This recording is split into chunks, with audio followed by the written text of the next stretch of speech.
omnibus bill. I think that's especially important this year. So I think that that's kind of a great thing. But here's the issue that I have, and I'd ask that Senator Breezy yield to a question. Senator Breezy, will you yield to some questions? Yes. Thank you, Senator Breezy. The reason I'm asking you is because my concern is directly with the Property Tax Credit Act part of it. So, you know, for the last two bienniums, I've brought forward circuit breaker bills, yes? Yes. And I like those because they focus relief. They deliver tax credits to Nebraskans whose property taxes are too high in relation to their annual income.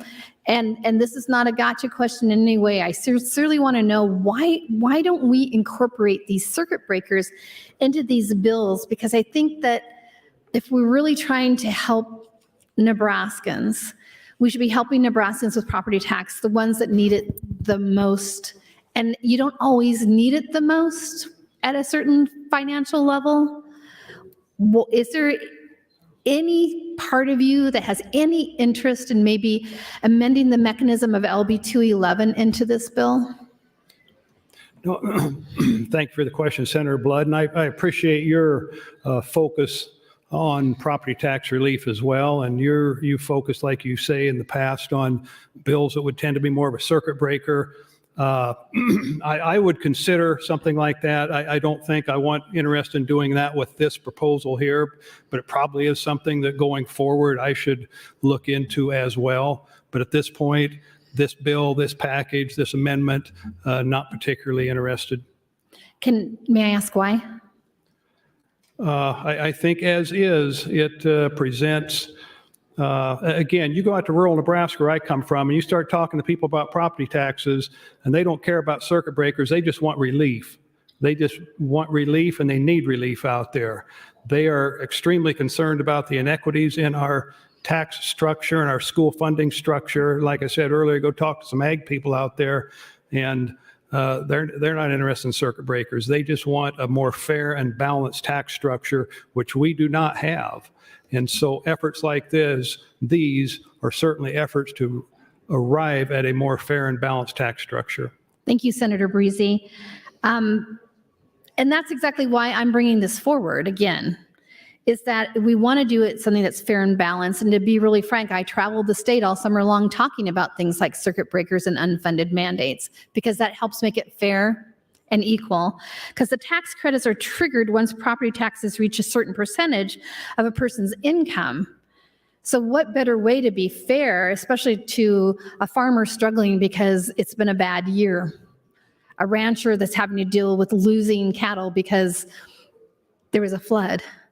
I feel like we have opportunities to really help people, and doing something just straight across the board doesn't necessarily help us to focus relief on those who really need it. And I know my bill also pertained to people who lived in apartments.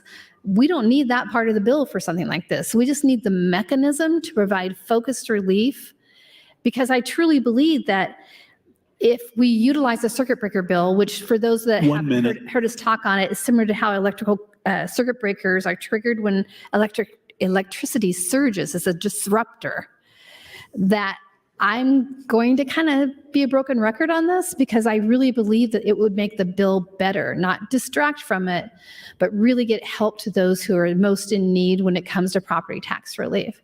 So thank you, Senator Breezy, and thank you, Mr. President. Thank you, Senator Blood. Senator Merman, you're recognized to speak. Thank you, Mr. President. First of all, I just want to make a quick note. I think I said the capital levy on community college is 2%. It's actually 2 cents. So just wanted to correct that. You know, I was talking about the importance of community colleges, and I didn't quite get done with what I wanted to emphasize there. The 38th district is covered by Central Community College in Hastings and Mid-Plains Community College in North Platte and McCook. I've seen the firsthand value of these two institutions bring to my community in a positive way, and other community colleges that others may be more familiar with in their communities would be Southeast, Metro, Western, and Northeast community colleges. Some of the industries that they really focus on, and we definitely have a workforce shortage, education, healthcare, manufacturing, retail, trade, and construction, of course, are some of the industries that we definitely have a shortage, and those are some of the industries that the community colleges focus on especially.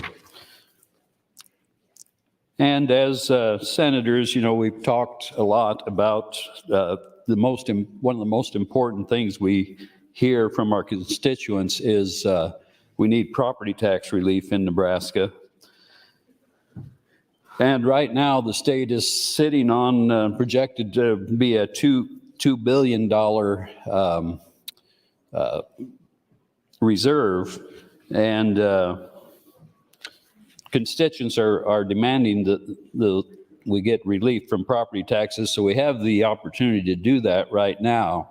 And with the change in funding community colleges, it amounts to about a 5% decrease in property taxes when it goes into effect. So it will have a large effect. And I guess I could just finish that I am definitely in support of 243, 970 with AM 977, and in general support of Amendment 1079 by Senator Erdman. Thank you very much. Thank you, Senator Merman. Senator Hughes, you're recognized to speak. Ow. Sorry, that shocked me. Thank you, Chairman. I stand and I support LB 243 with the amendments 977 and 1079. When I ran this year for this position, one of the biggest things I heard about was our property tax issue, which ultimately is a school funding issue. And I know that is kind of the next piece of the puzzle coming after this bill. But in general, I do support this. And I know the committee and all these different pieces have worked together with all the parties to come up with an agreeable package. I was just meeting with our community colleges out in the lobby, and they worked initially, I know they were opposed to some of the things in it, and they worked through that. And I had my biweekly Zoom with the superintendents in my area and the ESUs. And part of the CAP, I know the schools have worked very diligently with Senator Breezy on that and have come up with a very, I think, equitable solution that all parties feel comfortable with. So I appreciate the work that's been done on this. And as I mentioned, in general, I support. Thank you. Thank you, Senator Hughes. Senator Van Gilleren, you're up. You're recognized to speak. Good afternoon, colleagues. I also rise in support of LB 243 and the two amendments 977 and 1079. Speaking as a member of the Revenue Committee, it was interesting to hear the hearings on each one of these, but I mainly want to echo what has been said several times already, and that is that nearly every constituent I talked to when I was campaigning brought up property taxes as if not their top issue, it was certainly in the top three. And my commitment to them was to come down here and do what I could to move that needle. So I'm pleased to support all of the underlying bills to 243. I'll just hit a couple of highlights on a few of them. The Property Tax Credit Act, of course, Senator Breezy's already talked about. LB 28, which Senator Erdman brought, that went through several different gyrations and several different iterations before it came to its final draft. But increasing the members of the board of the Turk Committee seems to be a great resolution there that really solves what some of the solutions we talked about were treating the symptoms, not the problem. And this really seems to be a solution to the problem. And then I'll jump forward just to talk about the Community College Funding Act. Obviously, that shifts that out of the property tax burden that we get in our statements for all of us that own homes or property, and moves that to state funding, which is a huge impact. And again, the collaboration that's happened with the community colleges to make that happen has been terrific. Then my last comment would be regarding public school funding. Elkhorn is one of the districts that I represent, and I had conversations with representatives from the Elkhorn district because they're a fast-growing district. And I'm grateful to Senator Breezy and to the governor's office for working with some of those fast-growing districts to work out a solution that works for them and provides safety gaps for them to obtain the funding that they need when they're growing at such an accelerated rate. So with that, I support AM 1079, AM 977, and the overarching bill, LB 243. Thank you. Thank you, Senator. Senator Ibach, you're recognized to speak. Thank you very much, Mr. Chairman. I would just echo a lot of the comments that have been mentioned here in the last few comments. My district, District 44 in Southwest Nebraska, when I was campaigning, our number one concern was property tax as well. And as I was writing my column this morning for the newspaper, I outlined a lot of the bills that are contained in this package, and they check a lot of the boxes that we discussed during my campaign, and even since then on my Tuesday morning phone call. So I would just echo my support for 243 and the amendments 977, and support the package as well, and hope that we can move this forward. Thank you, Mr. Chairman. Thank you, Senator. Senator John Kavanaugh, you're recognized to speak. Thank you, Mr. President. I would ask if Senator Erdman would yield to a question. Senator Erdman, would you yield to a question? I'd be glad to.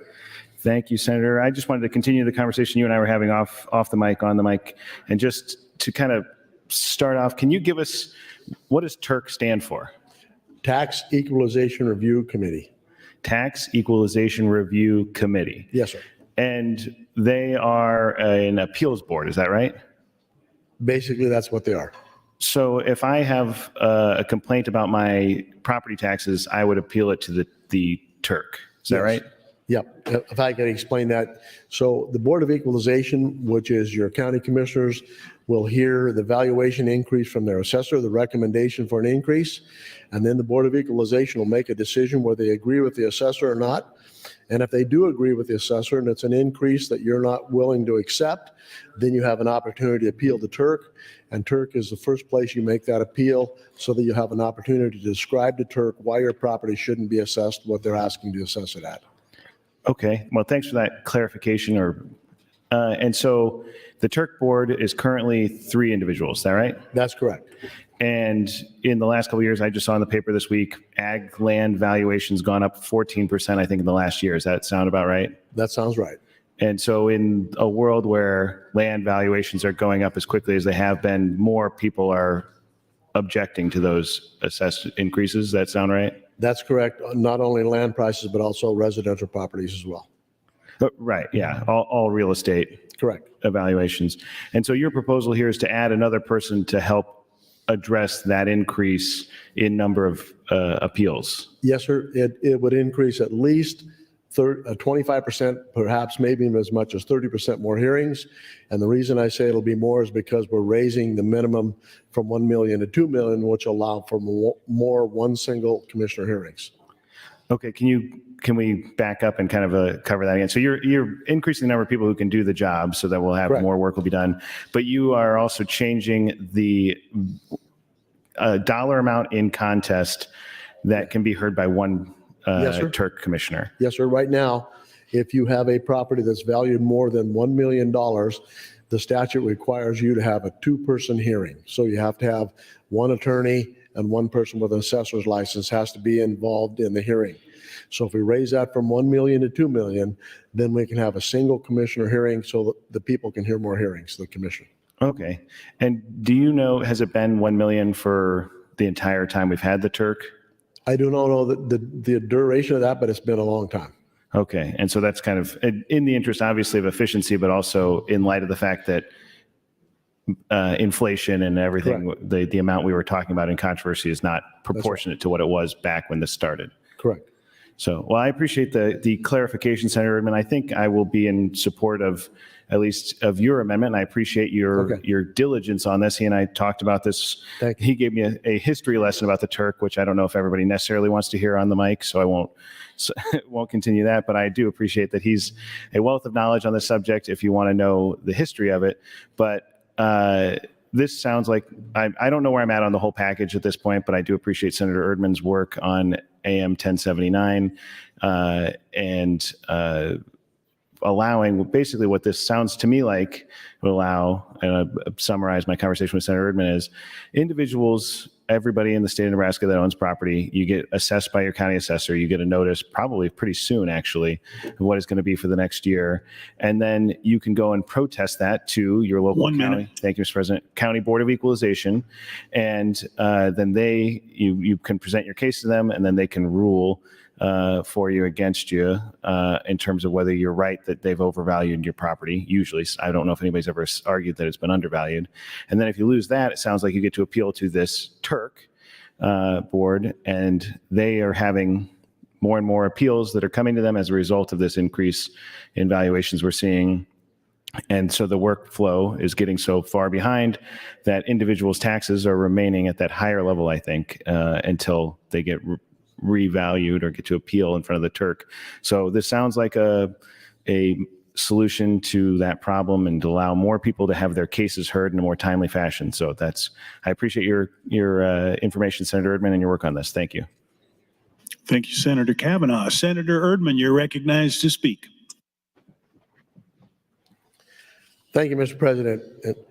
Senator John Kavanaugh, thank you for the questions. That's exactly very well described how you described that. One of the things that happens is generally it's about a 50-50 split on the decision of Turk, whether they side with the taxpayer or with the county. And so it's not always one way or the other. It's about a 50-50 split. I want to just say, for the record, whatever that means, that I have been involved in several Turk hearings, and they handle those in a very professional manner. And it is an opportunity for the taxpayer to feel like their protest has been heard fairly.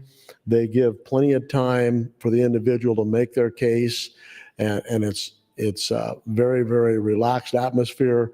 And oftentimes, even if the Turk doesn't rule in their favor, they feel like they've had a great opportunity to share why they think their value should be different than what the assessor thinks. So I do appreciate the support. I did have a concern, or a question, I should say, in the original amendment, as I presented it, it said it would go into effect July 1st of 23, and there's no emergency clause on that. So between general and select, I may have to make an adjustment on that. But other than that, that pretty well describes what we're trying to do. And I do appreciate the fact the commission came and we had a discussion about what the solution is. And I believe this is a great step forward to solve that problem. Thank you. Thank you, Senator Erdman. Senator Albright, you're recognized to speak. Thank you, Mr. President. I just rise in support of LB 243, AM 977, and AM 1079. You know, when sitting on the Revenue Committee, we really have had a lot of bills to listen to, like 102 or 103. And to be able to pull bills together that we really feel like are clean, have been worked on a long time, have been negotiated, whether it be with the governor or with the senators here on the floor, or the, like, for instance, the community colleges. I mean, they were very diligent in being in front of us and helping us understand their needs. And I represent Northeast Community College up in my district. And Dr. Barrett and some of her folks came down often to talk to us about these bills and what could work and would work and can work, because we did all come to an agreement in the end. Senator Erdman, I applaud him when it came to anything to do from one county commissioner to another. I know the depths of how important it is when you own a home and you have to go in front of the county commissioners and try to figure out a way to make it work for you so your taxes are affordable compared to those people around you. And then if you don't get an agreement from us, then you have to go to Turk. That is a long, drawn out. I think being a county assessor and or being on the Turk board is probably one of the hardest jobs in our state. It is fully backed up in most years just because there's so much going on and so many different changes. So anything we can do to help that process is important.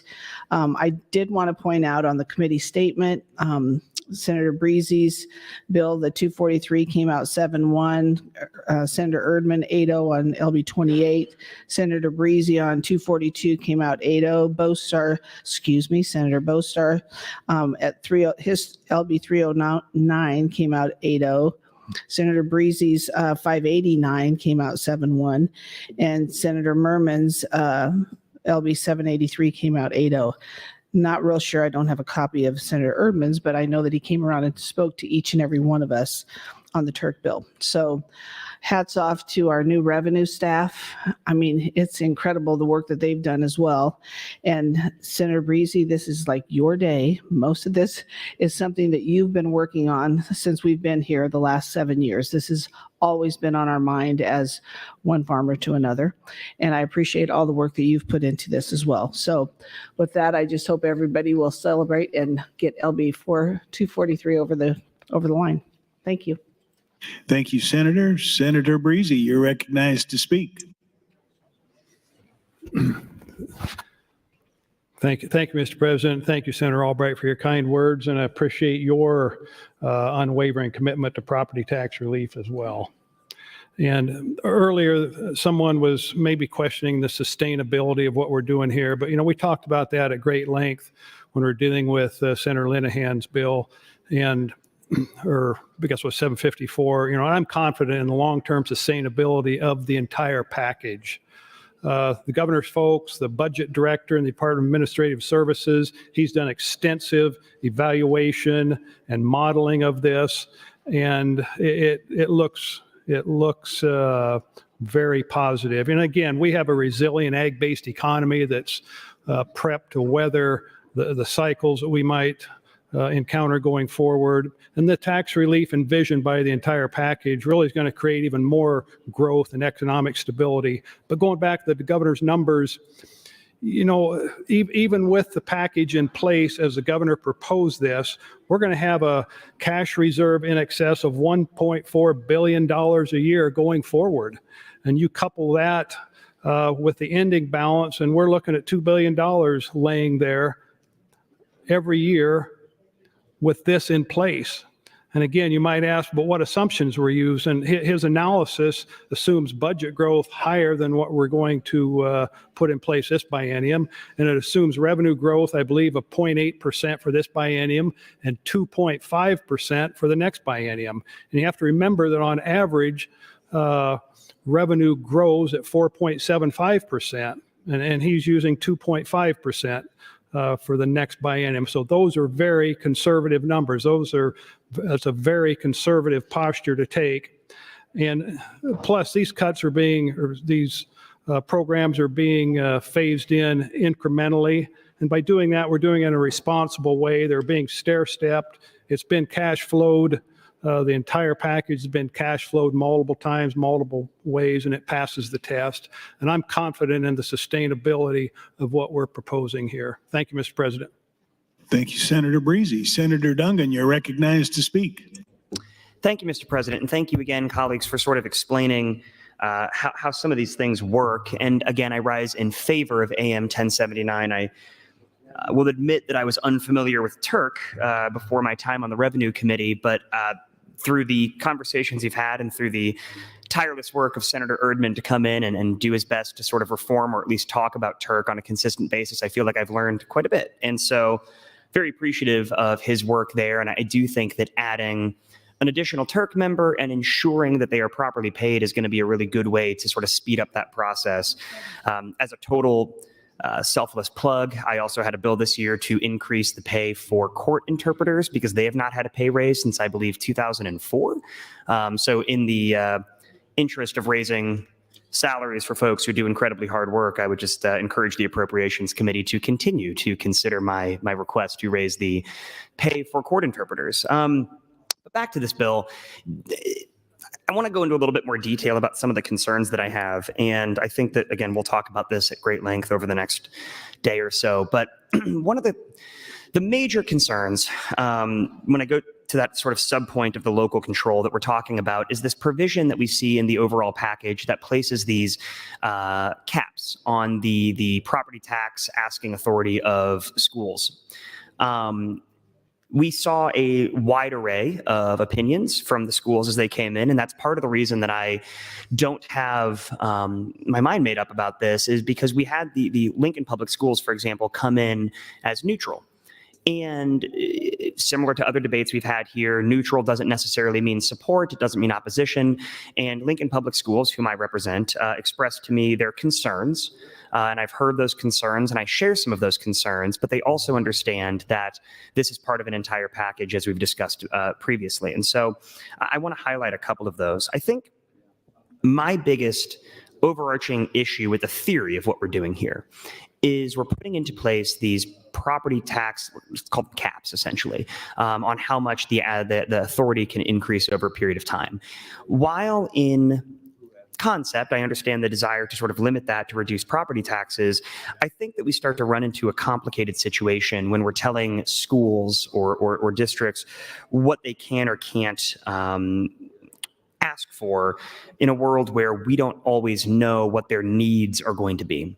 Now, the structure of this proposal that's contained in the AM, I think it's incorporating LB 589 essentially with a number of modifications that were made, which we can speak about more later as well, is that there's sort of a base growth that is set, and this was explained a little bit earlier. There's a base growth for that tax asking authority, and that growth is assumed to be about 3% plus various other factors. And then there are ways that school districts can request additional property tax asking authority. The base growth for school districts, 471 or less students, as I understand it, is that base growth plus 7% if it's approved. For schools that are between 471 students and about 3,044, I believe, it's base growth plus 6%. For school districts that are in that 3,044 to 10,000 student range, it's base growth plus 5%. And then for school districts that contain more than 10,000 students, it's that base growth plus 4%.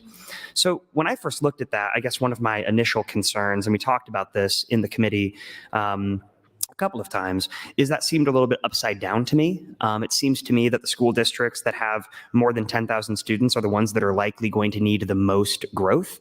And so I guess one of the questions I would have, thank you, Mr. President, is whether or not that could be modified or flipped. In addition to that, now that we kind of have talked about the actual structure, it's the very concept of putting that cap in place that I think is somewhat problematic to me. There are mechanisms in order to override that base growth assumption, as I've already said. But once we place these in statute, future legislatures could come back and modify that in a way that could be unsustainable for those schools. I do trust that our schools are going to utilize their tax asking authority in a responsible way, and I believe that an influx of state aid is going to overall reduce property taxes, as we have seen modeling for. And so I don't think it's necessary to put those lids in place, or those caps in place rather, and my concern is that a cap being put in place is going to ultimately down the road result in reduction of those percentages. And so I can talk a little bit more about that later, but that's at least the first of some of my concerns with regards to the caps. Thank you, Mr. President. Thank you, Senator. Senator Abold, you're recognized to speak. Thank you, Mr. President. You know, I think we all recognize how vitally important our public school system is to each and every community. I kind of say they put the unity in community, but also we're in every area we are facing property taxes. And I've heard Senator Duncan talk and others senators speak that when they were out walking and knocking and listening to their constituents, they heard that is the number one problem that they all raise, how the property taxes. And yet when you explain to them, you know that the state of Nebraska historically is ranked 49th in the amount of funding they contribute, 49th in all the states in the United States in contributing to our public education system. I'm not saying that the state of Nebraska doesn't, but if you compare it to all the states in the United States, it has a very, very low ranking. And so I am really cautiously optimistic about all the hard work the Revenue Committee went into coming up and crafting property tax relief, and they are to be commended. I also talk about it's a trust issue. I just, and I know Senator Albrecht is was a former county commissioner, Senator Erdman, several other people, Senator Dorn, county commissioner. So we bring a little bit of baggage with us to this job, knowing that I remember when I started, Nebraska did away with state aid to cities and counties. And that was, it just opened up a nice deficit in our otherwise balanced budget when that happened. And then the state of Nebraska said, oh, by the way, we're not going to reimburse you for all the jail holds. We would hold inmates after they'd been sentenced, but there was no place for them in the penitentiary. And they said, you know, we're just not going to pay you those jail reimbursements. And, you know, I really would like to see this be a huge success, because this is what all our constituents all across the state of Nebraska hope and pray for some type of relief when it comes to property taxes. But I also like the idea of circuit breakers. We should have economic indicators that tell us we're trending towards an area that it might be problematic for a lot of the school districts. And so we should have something embedded in it, like Senator Blood had spoken about, because I don't want this to be the scenario with like Lucy and Charlie Brown with the football, and Lucy makes all these promises, and then at the very last second, boom, that football is pulled away. But I do think Senator Duncan talked about that all the school districts should have equal access to that same rate of revenue growth that they can utilize appropriately. And we know that this is a wonderful step in the right direction. So I thank the Revenue Committee, and I'd like to yield the rest of my time to Senator Duncan. Senator Duncan, that's a minute, 56 seconds. Thank you, Mr. President, and thank you, Senator Raybould. I think that you're correct that there are just these general concerns with regards to trust and making sure that this is targeted. But again, I'm going to keep reiterating this because I don't want to be taken out of context with my comments. Property tax relief is incredibly important, and we have to do something. And I think that this package reflects a real effort to reach that. But it's the specifics of the bills that are difficult. And again, on AM 977, incorporation of the school the caps of their tax asking authority. I know that one of the other concerns that was raised is that schools obviously are already struggling to meet increasingly complicated needs of students. Many schools are currently understaffed. You know, they're putting significant pressure on existing staff to do more with less. And this measure, the concern that we have is that this measure would hypothetically exacerbate that if schools are not able to meet their particular needs. Another part I know that people were concerned about, and I think the Omaha World Herald raised this, is that there are certain areas where schools may be prevented from accessing their district's full valuation growth. I know they cited, for example, ag land values increased about 14% over the past year, but this bill would keep rural schools from accessing the vast majority of that revenue was one concern. Now, I understand that part of the education package being considered could potentially help offset that, and I think that's, again, part of the conversation that has to happen and not in a vacuum. But long story short, if we have schools that are not able to meet their needs because they're not able to access the complete increase in valuation, I think that that's going to be a problem. So I continue to be concerned about that. Again, some schools are opposed to this, other schools are neutral. I don't recall if any school districts were in favor of it, but I do think that there are differing opinions and those concerns are valid because we don't want to implement a structure that later on could potentially be utilized in such a way to prevent schools from meeting the needs of their students and their staff. Thank you, Mr. President. Thank you, Senator. Senator Michaela Cavanaugh, you're recognized to speak. Thank you, Mr. President. I wanted to chime in because I heard Senator John Cavanaugh and Senator Erdman talking about the Board of Equalization. And Senator Erdman, both Senator John Cavanaugh and I at one point in time worked for the Douglas County Board of Equalization, scheduling the appointments for people to come in and protest their property taxes. It was not one of my favorite jobs because, as you can imagine, when people are coming in to protest their property taxes, they have some very colorful language to use in that process. I do also remember that at that time we had phones, I mean, touch tone phones like we have now, but they were those like beige phones that you had the, pick it up on top. And it was really, for a teenager, quite an eye-opening experience. So I just wanted to note that, since I heard the other Senator Kavanaugh and Senator Erdman talking about the Board of Equalization, or the BOE, as we used to call it. So with that, I'll yield the remainder of my time. Thank you.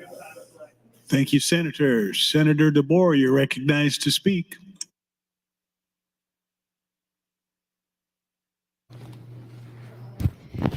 Thank you, Mr. President. I was wondering if Senator Breezy would yield to some questions. Senator Breezy, will you yield to questions? Yes. Senator Breezy, I wanted to give you a heads up on what I was going to ask you, but we just didn't get a chance to do that there. That's all right.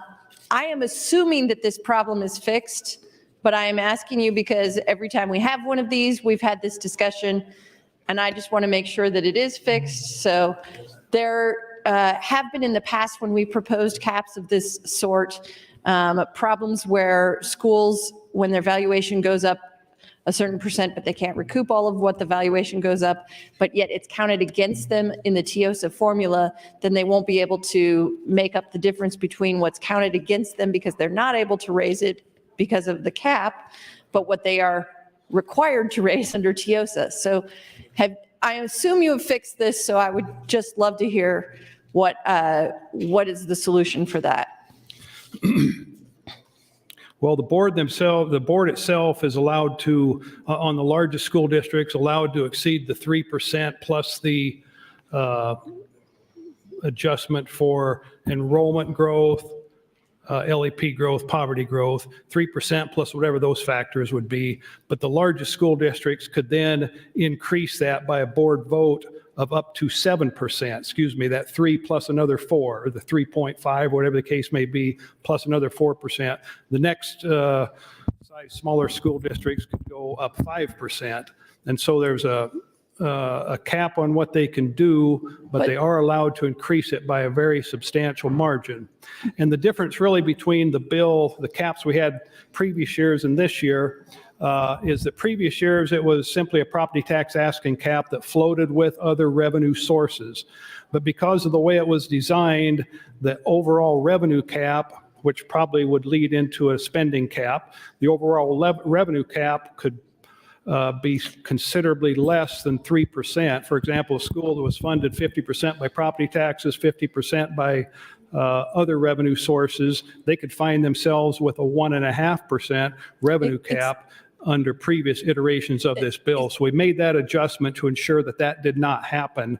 And what we have here with the 3%, I think is, if you look at school spending the last several years. Senator Breezy, let me just, because you've made all of these arguments, those are great. I'm trying to get to a very particular one.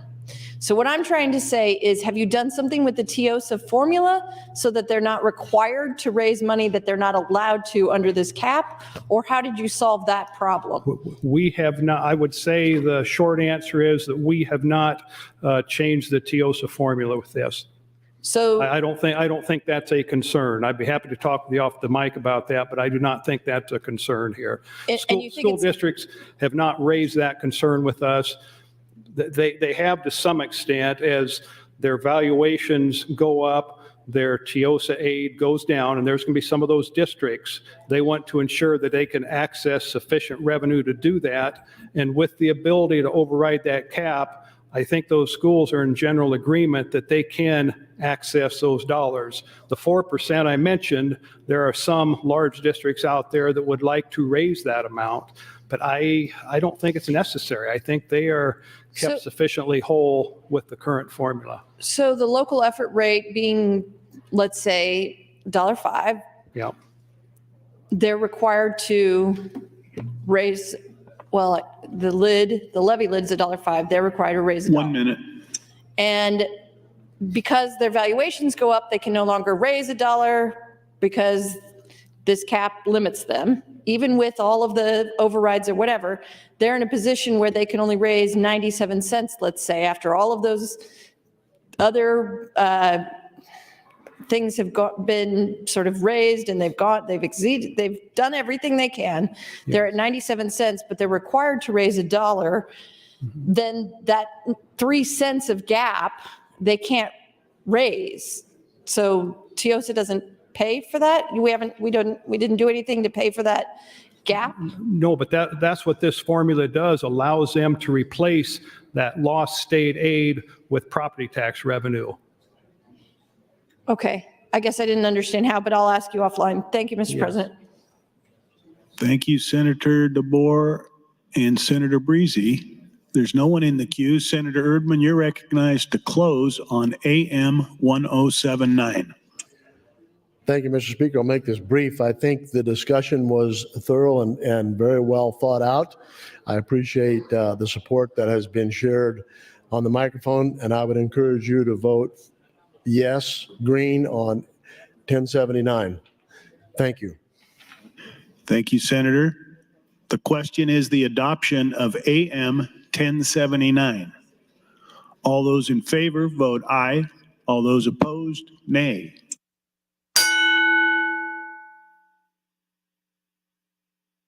It's been a request for a call of the House. The question is, shall the House go under call? All those in favor, vote aye. All those opposed, vote nay.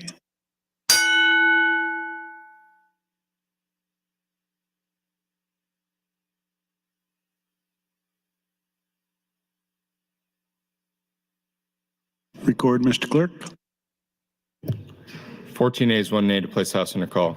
The House is under call. Senators, please record your presence.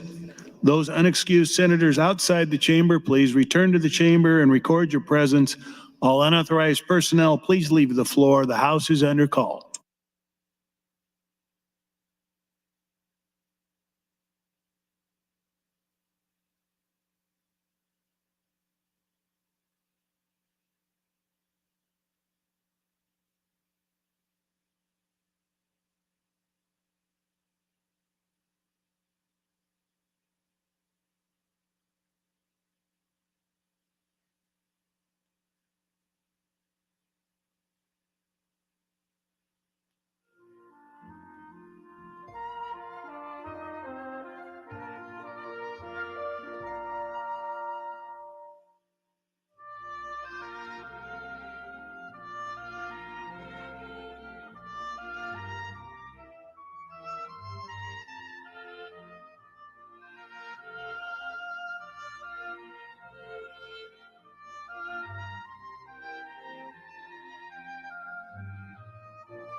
All unexcused senators are present.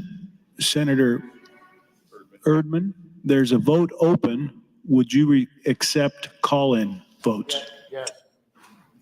Senator Erdman states yes. We are now accepting call-ins on the adoption of AM 1079. Senator Michaela Cavanaugh voting yes. Senator DeBoer voting yes. Senator Bostar voting yes. Senator Wayne voting yes. Senator Mosier voting yes. Senator Lowe voting yes. Senator Brandt voting yes. Senator Clements voting yes.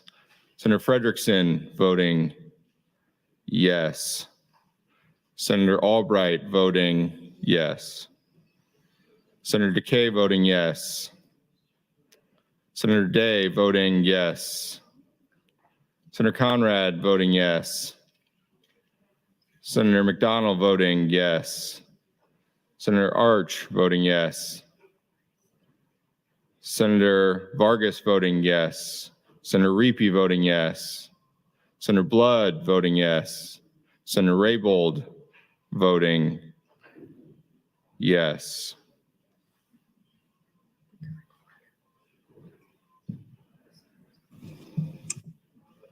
Senator Geist voting yes. Senator Ben Hansen voting yes. Senator Kauth voting yes. Senator Walls voting yes. Record, Mr. Clerk. Senator Sanders voting yes. 37 ayes, no nays, Mr. President, on adoption of the amendment. AM 1079 is adopted. Mr. Clerk. Mr. President, raise the call. Raise the call. Mr. President, the next amendment, AM 1077 from Senator Hunt. Senator Hunt, you're recognized to open on your amendment. Thank you, Mr. President. Good afternoon, colleagues and Nebraskans. Let's see. I wanted to bring this amendment because I agree that property tax relief is something that Nebraskans definitely want, but this relief package as written is leaving out a significant portion of the population. Many Nebraskans who are the most financially squeezed are not able to own property. If we're trying to ease the burden of inflation on household budgets, we should also give a break to those who rent their homes. My district has a very high proportion of renters, and their rent continues to go up as landlords experience inflation and are more squeezed by property taxes. Yes, both the landlords and the tenants are having to tighten their belts in the economy right now, and I think it's fair to use some of the surplus we have right now to give them both a break. In Nebraska, you have to work 60 hours a week at minimum wage to afford a modest one-bedroom rental at fair market pricing. In Nebraska, there are 65,077 extremely low renter income households, and 66% of them are severely cost burdened, meaning they spend more than half of their income on housing. As a renter myself, it really doesn't matter how much property tax we give people, homeowners, people who own homes that they rent out, people who own buildings that they rent out. Property tax for them is great, but that never trickles down to the renter. And we have conversations about this every year in here about, one way, kind of this trickle down philosophy of, one way that we're going to help low income people in Nebraska is by helping the landlords. And then maybe, I would love to hear if one of you thinks this, but maybe you think that if the landlords get a break on their property taxes, that they'll reduce the rent. As a renter for the last, since I was 18, my rent has never gone down. My rent went up significantly this year by $250 a month. So that's a huge rental increase for me. And AM 1077 would give some relief to renters in my district and in all of our districts. It would do this by implementing a refundable income tax credit for renters of a home or a residence within the state of Nebraska. The proposed refund would fall between the minimum of $200 or 4% of the total amount of rent paid during the taxable year and a maximum of $1,000. If this amendment passes, the tax credit would begin in the 2023 tax year. There's growing fear that property tax credits given to the owners of these properties are not being passed on to the renters. We can no longer give large tax credits to these owners without certainty that the renters will also see some form of relief. This sort of tax credit is nothing groundbreaking and is meant to be in lieu of property tax credits already widely available to the owners of these properties. I'm willing to work with anybody who's willing to agree on the need for this amendment. And what it would do is grant renters in the state access to existing property tax credits for homeowners. Hardworking families in Nebraska have been facing significant increases in the cost of rent for the past few years.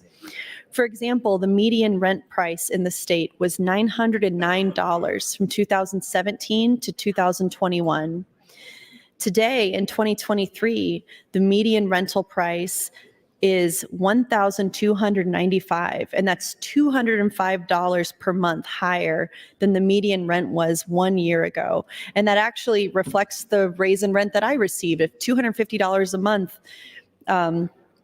From the U.S. Census Bureau, the Nebraska Quick Facts, they're saying the median rental price in 2023 is $205 higher than the median rent was 1 year ago. It's clear that rent is rising in the state, as the March 2023 median is 42% higher than the 2017 to 2021 median. Similarly, Nebraska has seen wage growth in recent years, but not nearly enough required to keep pace with a 40% increase in the price of rent. Average hourly earnings increased 7% in 2022, but when adjusted for inflation, real earnings increased by less than 1%.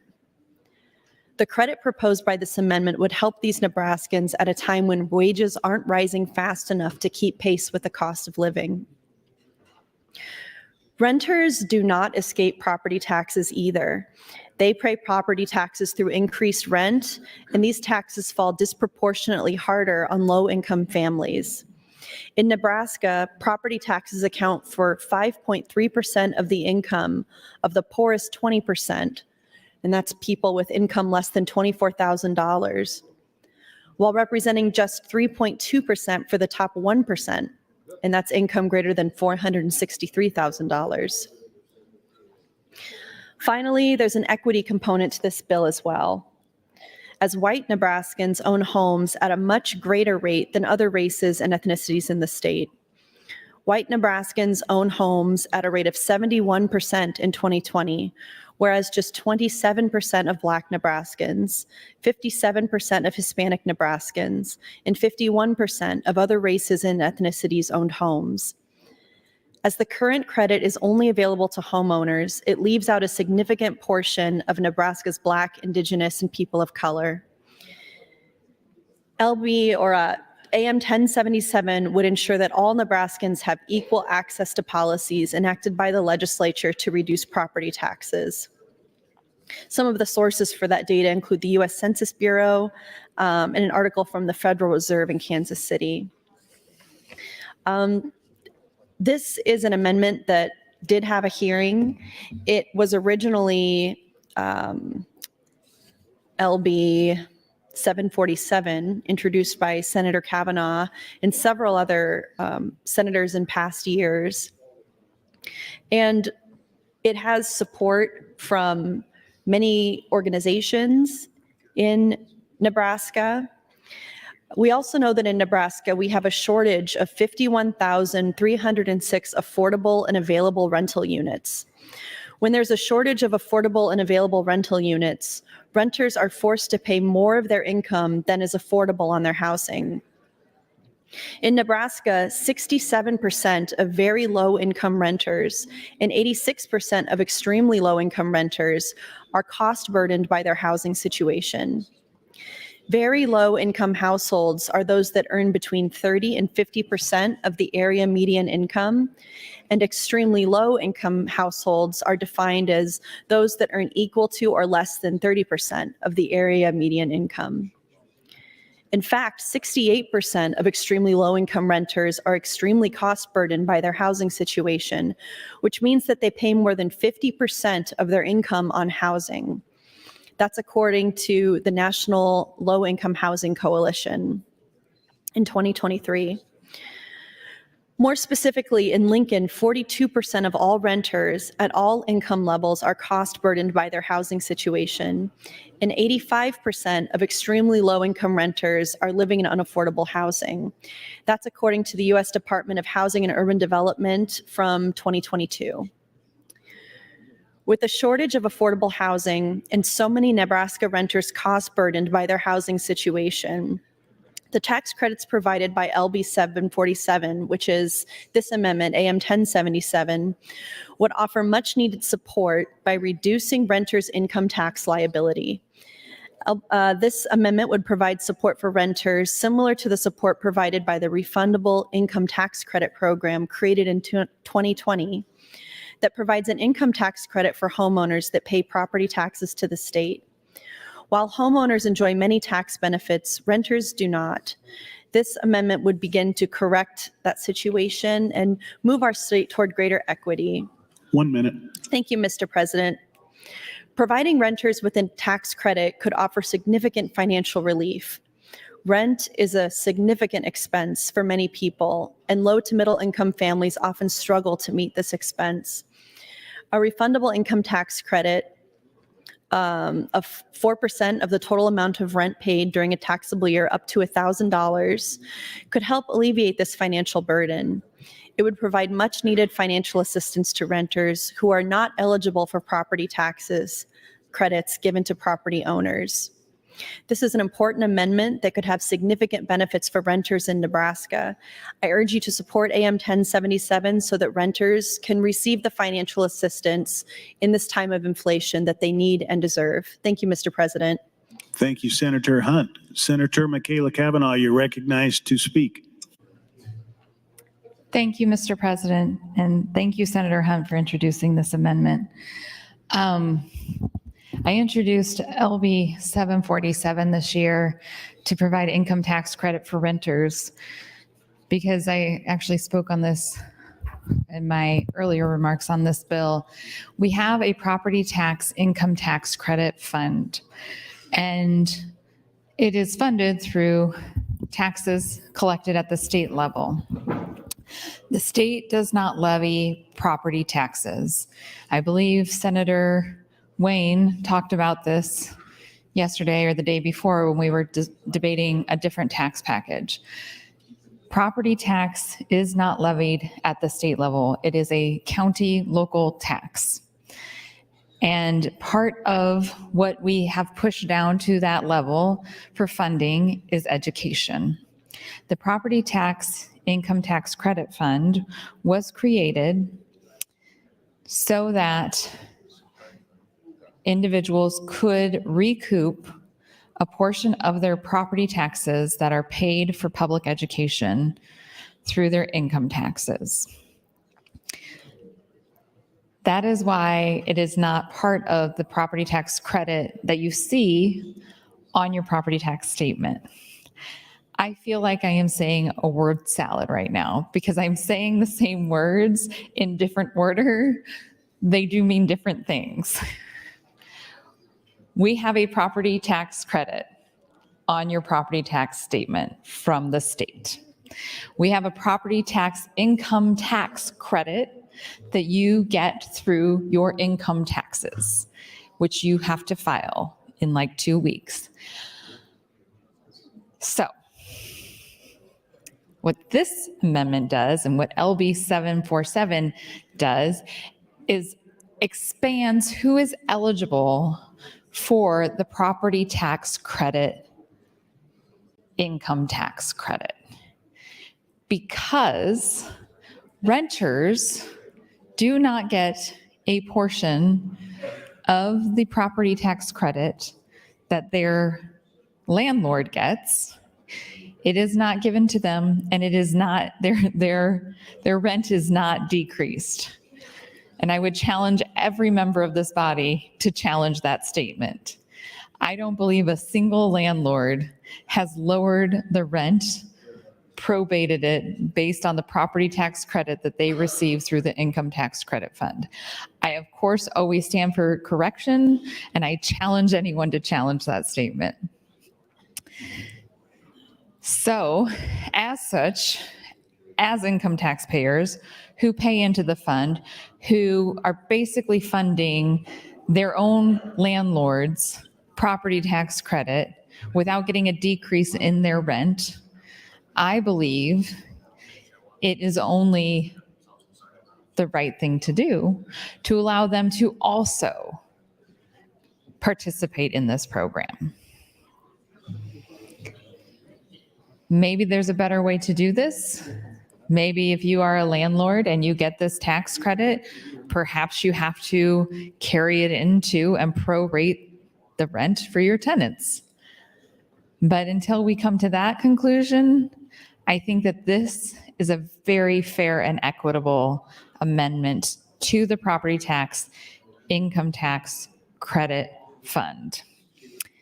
And since tomorrow is April, and we have to file our taxes, thank you, in April, I think it is important to re-up the public's knowledge about the property tax credit income tax fund.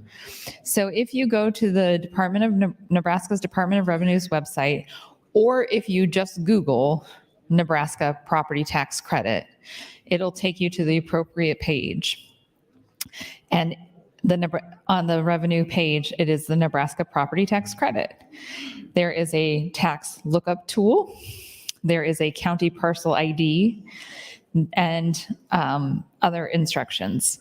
We did do a 2-year look back last year because it was so underutilized when it first was implemented that even CPAs weren't filing this claim for their clients. So last year we did a 2-year look back so that you could apply for the previous year's tax credit that you hadn't That's received. your time, Senator. Thank you. Thank you, Senator Kavanaugh. Senator Dungan, you're recognized to speak.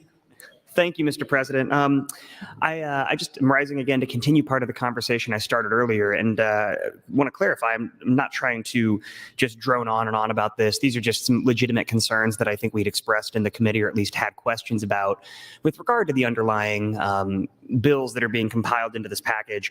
I do briefly want to speak to AM 1077. We did hear the original version of that bill, and I would agree that I personally have never seen a rent go down based on a property tax credit. I was a renter for a number of years, and I have a number of friends who are still renters. And we had a discussion regarding rent at one point over the last couple of days. I don't know, they're all starting to blur together. But I actually got a number of texts from people when they heard this comment made about rent going down because of property tax going down. And they all said that they would love to benefit from that, and they haven't seen it yet. So I do think that we have a number of folks who are renters, and I think that it's important we keep them in mind. Sometimes I think it's easy as property owners to forget that there's a large chunk of folks out there who are renters. And I've also seen time and time again this sort of derision around renters, and this idea that renters are somehow hurting neighborhoods or don't care about their property. But I have a number of friends and a number of colleagues who rent on a regular basis, and I don't think of them as lesser, and I certainly don't think of them as people who don't care about their neighborhoods. And so I just want to make sure that we say that on the record to anybody watching at home. It may sound like a silly delineation, but the folks who are renters, I think, do get left behind in some of these conversations. So I want to make sure that's clear. Going back to part of the conversation that I began regarding some of the underlying parts of the package in 977, when we're talking about the original LB 589, which is those caps on schools and their ability to go beyond that 3% in order to raise their taxing authority, there are mechanisms built in, as I stated, to go past that 3%. The bill sort of contemplates two different options that you can utilize in order to go past that 3%. The first of those is a vote of 70% of the school board. Allows you to go past that 3% and then up to the allowable additional percentage. I know that originally that was actually a higher number and it was reduced down to 70%. And I think that's yet another example of Senator Breezy and others finding common ground and trying to reach some consensus. And the only concern that I have around that is not necessarily the number, but as I stated, I think previously in the committee, my concern is that if this becomes a function of the school board, that every single school board election from here on into perpetuity is going to be solely essentially based on candidates saying whether they will or will not ever vote to go beyond that 3%.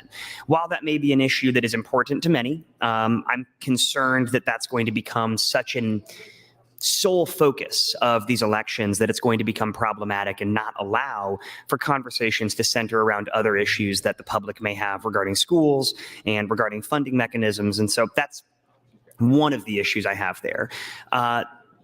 I think the larger issue, and this is a conversation that perhaps some of my colleagues can get into more than me because they'd seen this, is that the other way that you can override that asking authority past the 3% is a vote of the people. And on the face of it, a vote of the people is oftentimes, I think, one of the best ways to conduct questions as to whether or not the public wants to pay a certain amount of money for a certain thing.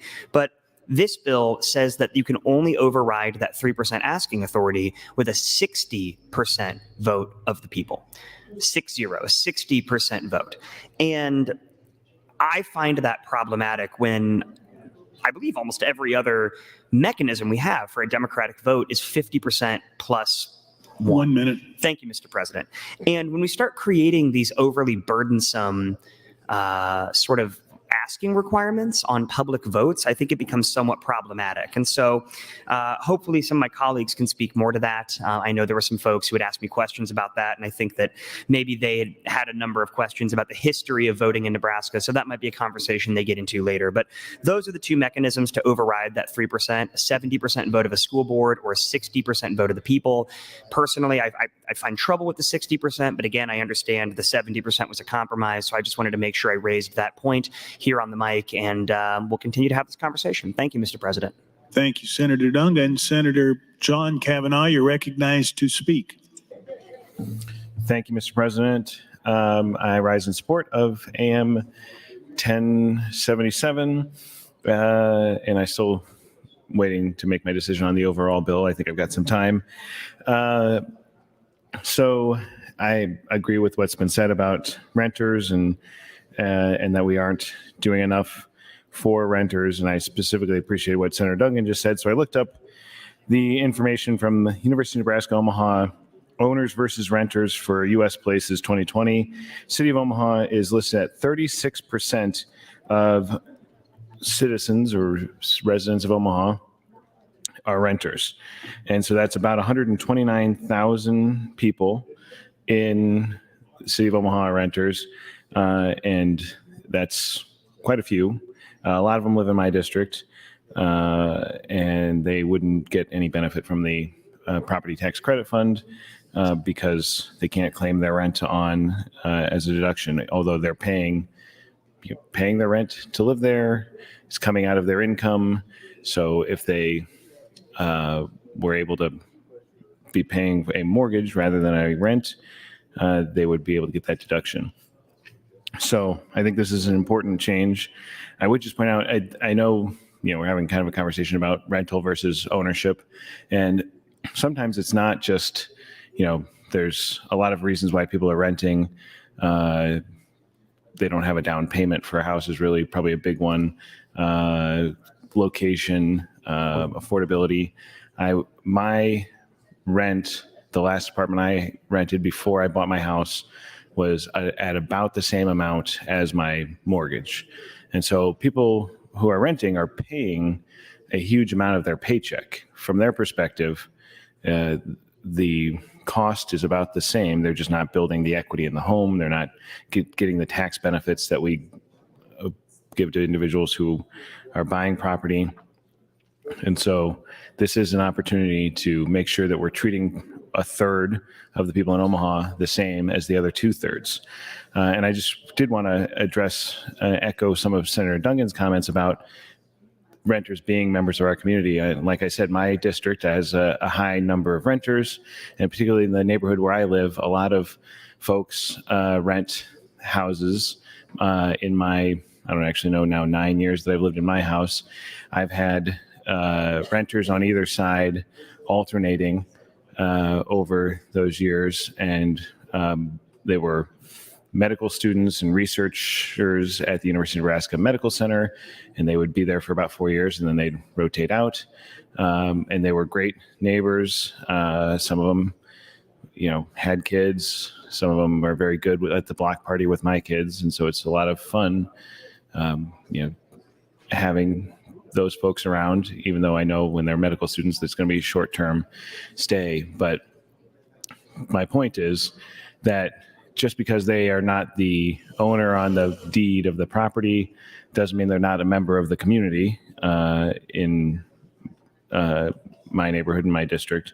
And so I think it is important that we make sure we're finding ways to treat renters the same as we're treating property owners. So with that, I guess I support AM 1077, and I would yield the remainder of my time. Thank you, Mr. President. Thank you, Senator. Senator Jacobson, you're recognized to speak. Thank you, Mr. President. It's great to be speaking on topic today on an issue. So I thought I'd probably weigh in here and take on the challenge that has been laid down about renters and about landlords and why they don't pass the property tax savings through. The fact is they do, but it doesn't mean a reduction in rent. It means less of an increase in rent. Okay, so from a renter standpoint, when we underwrite a loan for someone who wants to build a multifamily or any kind of rental property, we're going to look at what's their principal, what's their interest, and what's their taxes, real estate taxes. We're also going to look at repairs and maintenance. So what motivates somebody to build these properties and make them available for somebody to rent to begin with is whether or not it works. And guess what? Like capitalism, it's an amazing thing, capitalism. I mean, I've just been amazed at how capitalism works. That if somebody starts making a significant amount of money in one area, then other people rush in and they do the same thing and the profits come down. Okay? Supply, demand, competition, capitalism. Amazing thing. It's made America great. And I can tell you that when you look at property taxes and how much they've gone up, the fact that we have a property tax rebate on what you're paying for your public school taxes, real estate taxes, is what's keeping your rental rates from going higher than they are today. And I'm not saying your rate that they don't go up, because if somebody's been paying attention, interest rates have gone up 500 basis points this year. In layman's terms, that's 5 percentage points in interest.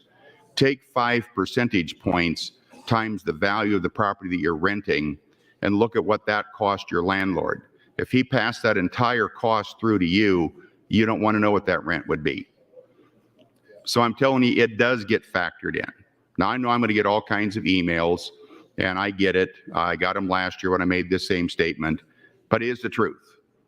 The truth is you are getting that property tax rebate because your landlord would be raising your rent more if he wasn't getting that rebate. And if he was making a whole bunch of money, trust me, there would be others building apartments that you could move to and live in cheaper if there was that much money to be made. I'm also going to put my banker hat out for a minute and talk to you a little bit about buying homes. People of color, people who have handicaps, people who are in a protected class, there are all kinds of programs available to you through the federal housing programs. I serve on the board of the Federal Home Loan Bank of Topeka. We have a first-time home buyer program. You can qualify from between $7,500 and $10,000 in down payment assistance for a first-time home buyer.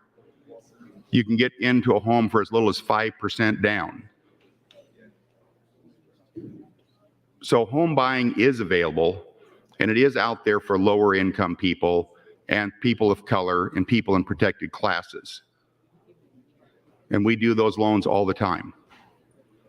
So there are opportunities there. And I get it. Every time there's some kind of a tax rebate or something on the tax side, we're all going to run and say, how can we do the low income people? And I'm telling you, there are programs out there today. Let's don't confuse what we have here now. There's also questions in terms of how do we do this on the 60% vote? 1 minute. And Senator Dungan, I appreciate you bringing that up. Let me explain to you that when you get out in the school districts in rural Nebraska, who owns the bulk of the land in and around those school districts? It's ranchers and farmers. How many are those compared to people who live in town? Very little. So if we don't get a higher percentage voting yes, they're the ones that are paying the taxes, they're paying the blue bond issues. So if we're going to raise property taxes, the people that are paying the bulk of them would like to have a little bit better weigh in. And that's where that 60% number comes in. I'll talk to you off mic if you want to have some other questions on it. Thank you, Mr. President, because I know you're about to cut me off. Thank you. Thank you, Senator Jacobson. Senator Michaela Cavanaugh, you're recognized to speak. Thank you, Mr. President. Well, I hope that that is true, that the cost is passed on. But when we enacted this policy in 2020, rents did not go down. So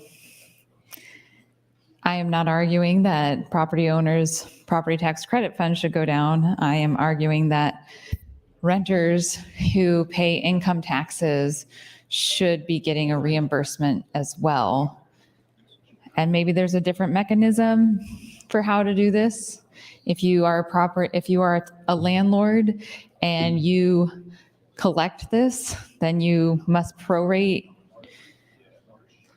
the rent. I don't know. That seems like a little bit too much nanny state government getting involved in business to me.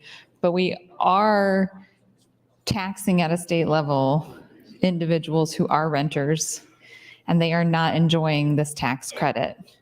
And you do not have to actually be an income taxpayer in Nebraska to enjoy this tax credit. So I think that my intention with LB 747 was to create some level of parity. Now, not all renters are lower income, but a lot are. A significant number are lower income. In my district, there is a mix of renters of lower income and higher income. I have multiple apartment buildings in Regency on the lake that are not inexpensive. I also have rental properties in my neighborhood that are definitely for lower income families and individuals. I have rental property apartment buildings behind Westroads Mall that are definitely lower income. I think that there might even be one that is a Section 8 property. So, you know, it takes all kinds. And I'm just trying to find parity in all of this. This amendment, and maybe I'm wrong, maybe this amendment does take away from a property owner's tax credit, but I don't think that it does. I think it's just giving a tax credit to renters. And I have been pretty staunchly opposed to most tax credits since I've been here, and tax incentives, unless, this is a big unless they benefit those that are economically disadvantaged. The tax package that we just moved yesterday, this tax package, cutting taxes is great. We want to put more money in the pockets of the people of Nebraska. Great. We seem to continually overlook the working poor in everything that we do, in every policy that we enact. Senator Hunt is giving us an opportunity to do something about that. 1 minute. The last amendment that we voted on, Senator Erdman's amendment, almost everyone voted for it because it was a good amendment. I challenge you, colleagues, I challenge you to consider LB AM 1077 because it's a good amendment. Stop voting down party lines. Look at what's best for your constituents and do the right thing. I haven't seen a lot of that. I've seen a lot of partisan voting, a lot of partisan voting. Like, I don't believe that most of you are anti-government oversight, but you vote against my amendments because they're mine. It's rude, first of all, not to me, but to the people of Nebraska. It's rude. That's your time, Senator. Thank you, Senator Kavanaugh. Senator Blood, you're recognized to speak. Thank you, Mr. President. Fellow senators, friends all, I am not sure where I'm at on AM 1077. I do like the concept. I am in support of AM 9, I can't see the board, 77, and still on the fence with 243. And let me tell you why. So you hear me talk again about circuit breaker bills, and there's a reason I do that. Same thing, reason I talk about unfunded and underfunded mandates. Sometimes when we talk about property taxes, we come out with these, well, how about every time? We come out with these grandiose bills that you really have to pick apart and you really have to look at, and there's all these tiers, and I love property tax relief. But we ignore the easiest ways to do it. Circuit breaker bills and unfunded mandates and underfunded mandates are two of the easiest ways that we can do something immediately to lower property taxes. Most of you guys remember last fall when Governor Ricketts held a press conference and he encouraged people to claim their property tax credits, as you heard Senator Kavanaugh talk about. And shortly after that, the Plant Institute rightly called him out on the shortcomings of this effort. The effort, they said, and I agree, is taxpayer active rather than taxpayer passive. In other words, Nebraska taxpayers have to put in work if they are to claim their tax relief that they already have paid on their property taxes. Taxpayer passive relief comes from simply lowering the tax burden on the front end. That's why I like circuit breaker bills. I don't think people should have to come to us with their hands out. Please, may I have my money back? And you've heard people say it, we need to give them their money back, but why are we making them beg for it? So we know in our state, as you've also heard on the mic today, that low-income taxpayers often pay the largest percentage of their incomes in taxes than high-income taxpayers. And you guys know that when it comes to property taxes, what you pay isn't based on your ability to pay, but on the value of your property. And that's why I keep talking about LB 211, because we actually had tiers for ag and for renters, which we're talking about as well, and for everybody else who owns property. And so I'm seriously considering bringing an amendment forward, and I hope you guys strongly consider this, because it doesn't hurt the bill, it helps the bill, where it creates a new mechanism for delivering tax credits to individuals whose property taxes are too high in relation to their annual income. Kind of makes sense. It's not rocket science. This concept, again, called a circuit breaker. Senator John Kavanaugh and I had, can't say your name today, Senator John Kavanaugh and I, last year, or the year before maybe, had a very extensive conversation about why circuit breakers are so awesome. Why would we not want to get relief to those that need it the most? Why are we always so willing to do this across the board thing and these tiers when we have a mechanism that's been used in multiple states? In fact, if I remember correctly, I'm going to have to look at my notes though before I say it. 18 U.S. states and territories are currently using this system to address tax grievances. So we know that it's been done in other states. So we're not testing it, not rocket science, not a what if type of a solution. It's a solution that is going to get targeted tax relief to those who need it the most. Why is that a bad thing? I bet you for the vast majority of your constituents, if you said, hey, if you had a tough year and you automatically got a break on your taxes, would that be a good thing or a bad thing? 1 minute. I'm guessing they're going to say that'd be a good thing. But, I can't speak for every Nebraskan. And I'm just telling you, friends, I'm hoping that somebody carries on this tradition, because no matter how much I talk about this, it seems to always fall on deaf ears. And that's okay. But I plan on training many who come behind me on what circuit breakers are all about. And we're going to make sure the issue keeps getting pushed, because let's make our property tax relief fair and targeted for those who are really, truly in need of the relief. Thank you, Mr. President. Thank you, Senator Blood. Senator Conrad, you are recognized to speak. Thank you, Mr. President, and good afternoon, colleagues.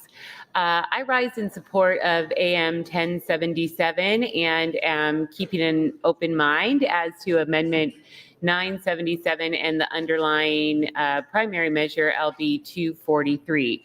Initially, I want to add some kind of general global comments. First, I'd like to extend my gratitude to Senator Breezy and members of the Revenue Committee for their ongoing leadership in being very collaborative in their approach over the course of the last many months to try and address concerns about these measures and to put forward thoughtful, considerate ideas for how to best allay some of those concerns, address some of those concerns, and put forward an ever more thoughtful package as we have been working together on these issues over the past many months. I know the school districts and other stakeholders in my district have been very appreciative of Senator Breezy's approach, and I just wanted to add my thanks publicly on the mic as well.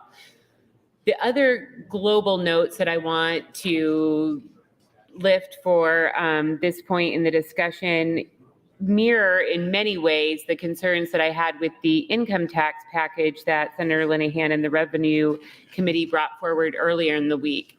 I am generally concerned about aspects related to sustainability when it comes to the uncertainty of our economic present and, well, future more so than present, and really want to have an opportunity to do a deeper dive with that package and the budget and take into account where we are with the upcoming forecast. And then I'm also a bit concerned about some of the equity aspects related to various component parts in the legislation. I do think that Senator Hunt's amendment is important from an equity perspective. And as I noted earlier, I frequently look at the Legislator's Guide to Districts at a Glance put out by the Legislative Research Office. And you can see that my district in North Lincoln is frequently, if not the highest, one of the highest districts in terms of rental properties and citizens who rent their home.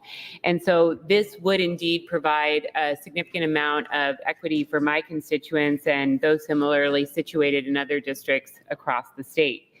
The other piece that I do really look at very deeply from an equity perspective is how we're treating the community college resources and funding piece.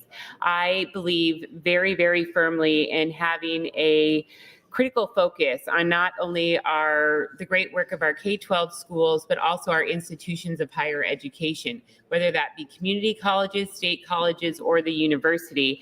And I know when the community college piece was first introduced that it caused a great deal of consternation for folks in my district and the community college network across the state, because we know how important they are to developing our workforce needs. We know how important it is for those community colleges to stay nimble to meet local and regional needs when it comes to developing workforce and meeting working families and working students' needs. And I'm very pleased to see that there has been a lot of thoughtful negotiations from that original proposal to where we are today, I'm still thinking deeply about it because I'm concerned that the state may not be good on their promises in terms of resources if we have future economic uncertainty. But I am feeling better that some of those concerns overall have been addressed through the process. Thank you, Mr. President.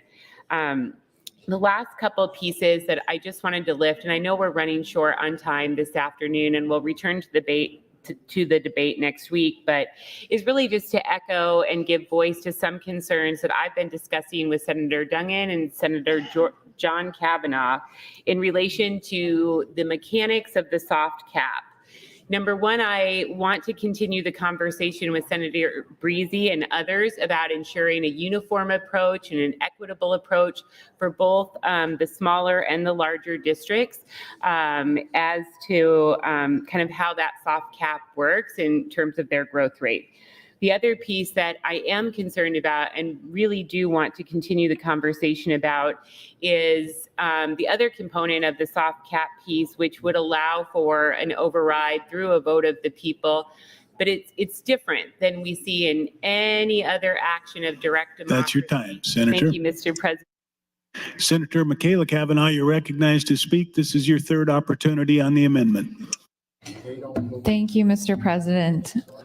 Colleagues, I know we're getting to the end of our day, and I know how sad we all will be to part ways for 2 days, but I wanted to go back to what I originally started talking about, which is the property tax income tax credit.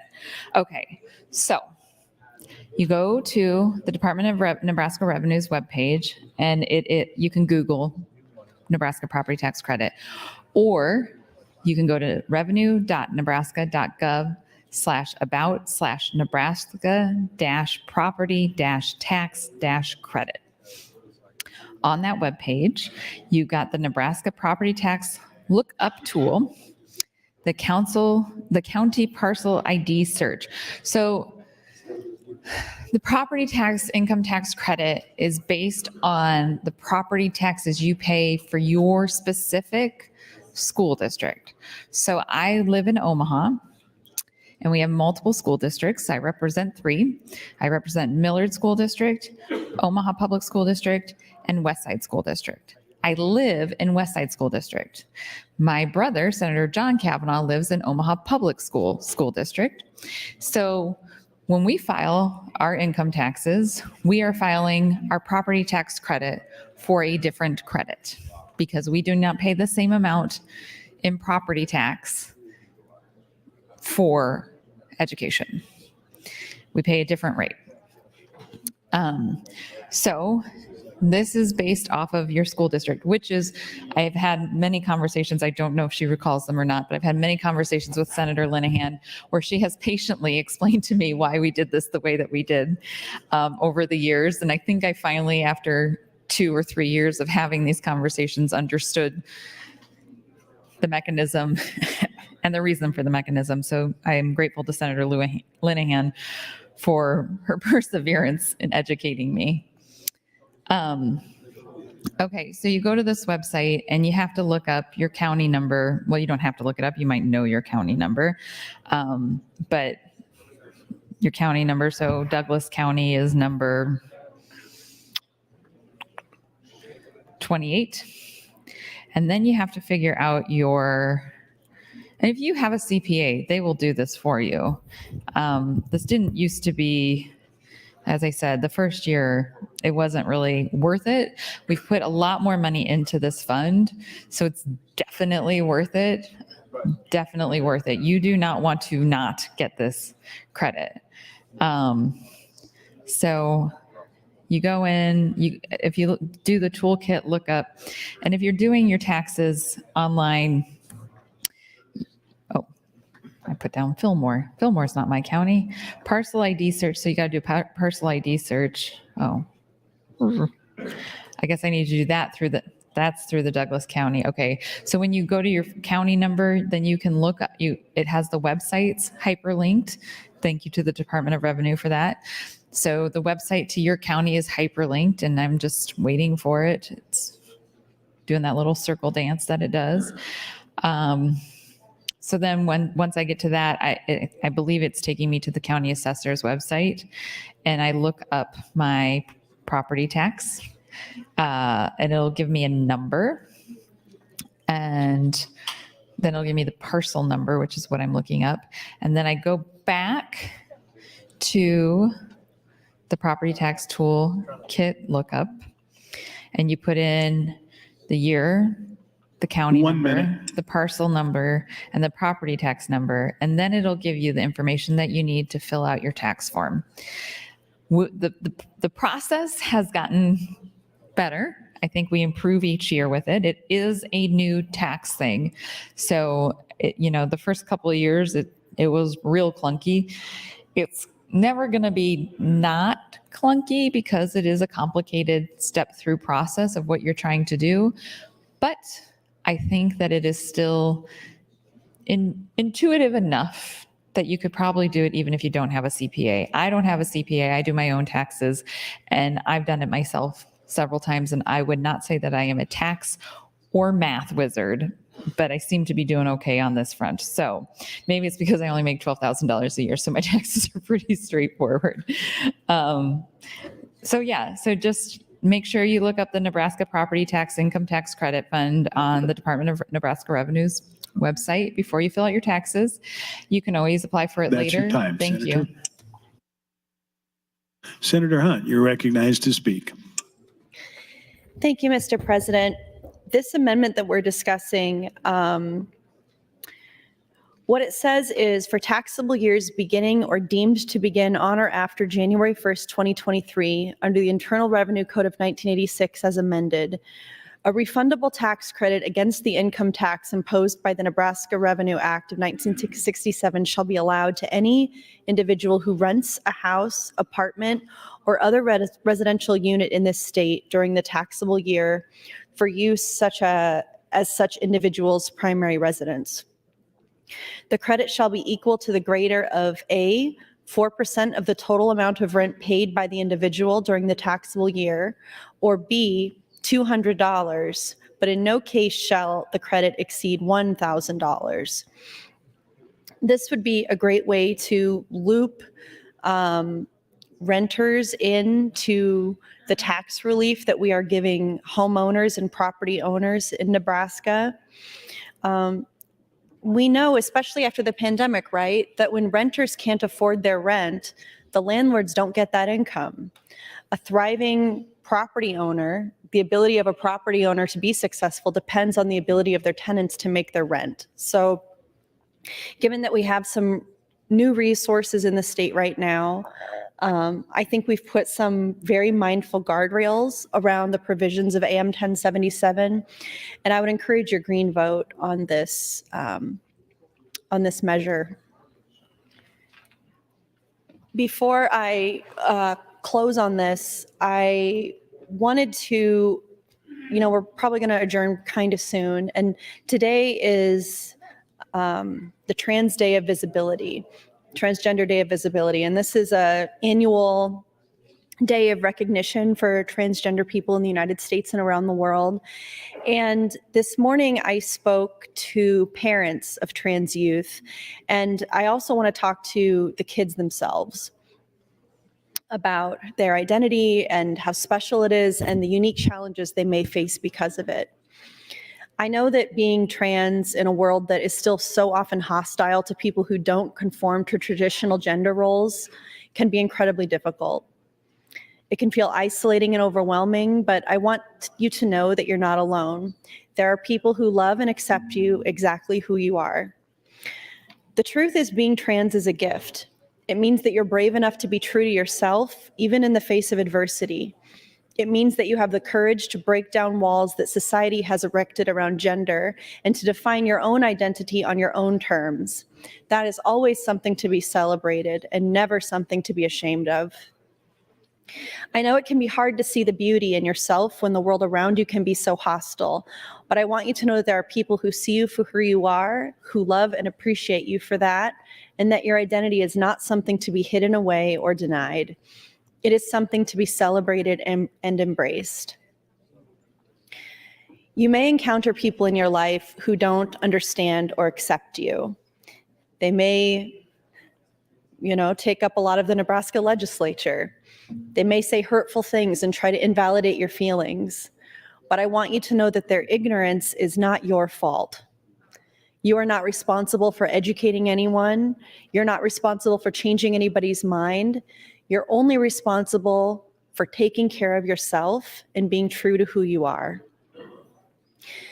I also want you to know that there are resources and support systems out there for you. There are people and organizations that exist solely to help and support trans kids like you. 1 minute. Thank you, Mr. President. Finally, I want to leave you with a message of hope. As difficult as things can seem, just know that it will get better. Society is slowly but surely becoming more accepting and supportive of trans people, and I truly believe the future is bright for people like you. One day you will be able to live in a world where your identity is celebrated and accepted without question. And until then, know that there are people who are rooting for you, who are fighting for you, and who love and celebrate you for who you are. I also have a message for those who seek to deny health care, essential medical care for people in the transgender community. It's a message of truth, of morality, and of compassion. That's your time, Senator, and you're next in the queue. This is your third opportunity, and then you'll have your close. Thank you, Mr. President. First, let's acknowledge the hypocrisy of religious far-right conservatives who seek to pass discriminatory bans on essential medical care. These are the same people who claim to be defenders of freedom and liberty, yet they seek to deny transgender individuals the freedom to live as their true selves. They claim to be the guardians of morality, yet they would deny transgender youth the medical care they need to live happy, healthy lives. And they claim to be the champions of compassion, yet they would subject transgender youth to a lifetime of suffering and discrimination. We must call this hypocrisy out for what it is. These bans are not about protecting children, as proponents claim. They are about denying transgender youth their basic human rights. They're about imposing the values of a small, vocal minority on an entire population. And they're about perpetuating a culture of hate and intolerance that has no place in a free, democratic society. Let's be clear, gender-affirming care is not some radical new concept. It's not a social contagion. It's not a new thing at all. It's a recognized and accepted medical practice that has been shown to improve the health and well-being of transgender individuals. It's supported by numerous medical organizations, including the American Medical Association, the American Psychological Association, and the World Professional Organization for Transgender Health, and the World Health Organization. To deny transgender youth access to this care is not only discriminatory, it's potentially life-threatening. We also must remember that transgender youth are not some monolithic group. They're not all the same. They're individuals, each with their own unique experiences, identities, and challenges. Some may choose to transition while others may not. Some may have supportive families and communities, while others may face discrimination and rejection. But no matter what their individual circumstances are, they all deserve the same basic human rights and dignity. We also have to acknowledge the tremendous courage and resilience of transgender and gender nonconforming youth. Despite the discrimination, violence, and hatred they may face, they continue to fight for their right to live and be their true selves. They're a reminder of the human spirit's capacity for hope and for change. They are a testament to the power of love and compassion to overcome even the greatest of challenges. We need to stand, all of us, in solidarity with trans youth. We must reject the hypocrisy of those who seek to deny them their basic human rights. We must recognize and celebrate the unique gifts and talents they bring to our communities and to our state. And we have to work together to build a world where everyone, regardless of their gender identity, can live free from discrimination, fear, and oppression. As we've seen in recent years, there's been a disturbing trend among some religious far-right conservatives to pass discriminatory bans on medically necessary care for trans youth. They argue that it goes against their religious beliefs and that they're just trying to protect children from making irreversible decisions about their bodies. But let's call it what it really is: hypocrisy. These same individuals claim to value individual freedom and parental rights, but when it comes to trans youth and their families, suddenly they're willing to throw those values out the window. They claim to be protecting children, but in reality, they're causing harm and perpetuating a dangerous narrative that leads to increased rates of violence against trans youth. The reality is that gender-affirming care is not a decision. Thank you, Mr. President. The reality is that gender-affirming care is not a decision that is made lightly or without proper medical guidance. It's a process that involves years, extensive evaluations, counseling, medical treatment under the guidance of trained professionals. And it's important to note that this care has been shown to significantly improve the mental health and well-being of trans youth. Denying youth access to medically necessary care is not only discriminatory, but also deeply harmful. It sends a message to these young people that their identities are not valid and that they are not deserving of the same rights and respect and opportunities as their peers. It perpetuates a cycle of stigma and shame that can have lifelong consequences. We have to call out this hypocrisy for what it is. We cannot allow discrimination to be disguised as religious freedom. Thank you, Mr. President. Thank you, Senator Hunt. And you're recognized to close on AM 1077. Thank you, Mr. President. We cannot allow discrimination to be disguised as religious freedom. We cannot let trans youth be used as political pawns in a game of power and control. We must stand with them, support them, and fight for their rights to live authentically and with dignity.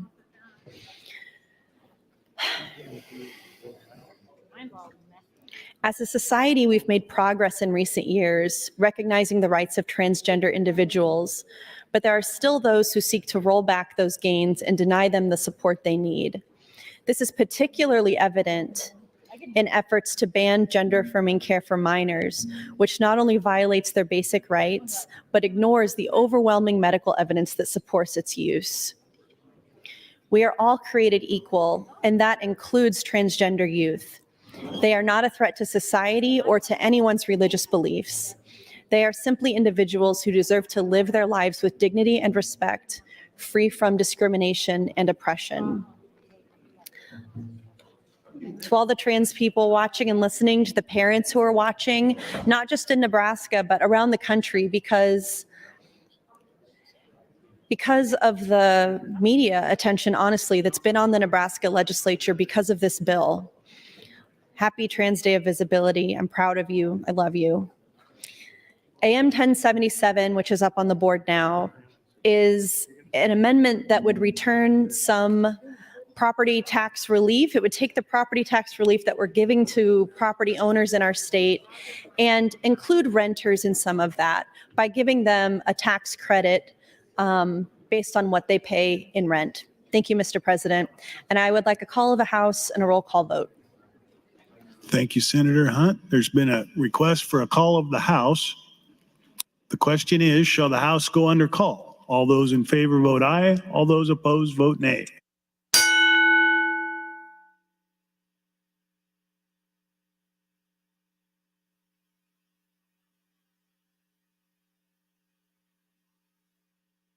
Record, Mr. Clerk. 14 ayes, 3 nays, place House under call. The House is under call. Senators, please record your presence. Those unexcused senators outside the chamber, please return to the chamber and record your presence. All unauthorized personnel, please leave the floor. The House is under call.